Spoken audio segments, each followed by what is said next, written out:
صراط الذين أنعمت عليهم غير المغضوب عليهم ولا الضالين.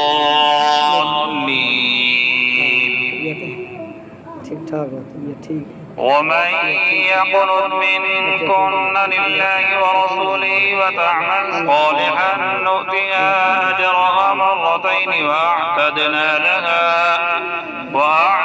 لها رزقا كريما. يا نساء النبي لستن كأحد من النساء إن اتقيتن فلا تخضعن بالقول فيطمع الذي في قلبه مرض وقلن قولا معروفا.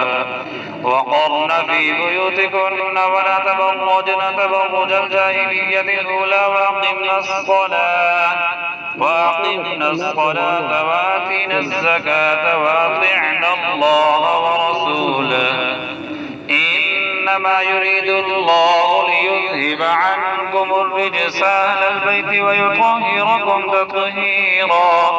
واذكرن ما يتلى في بيوتكن من آيات الله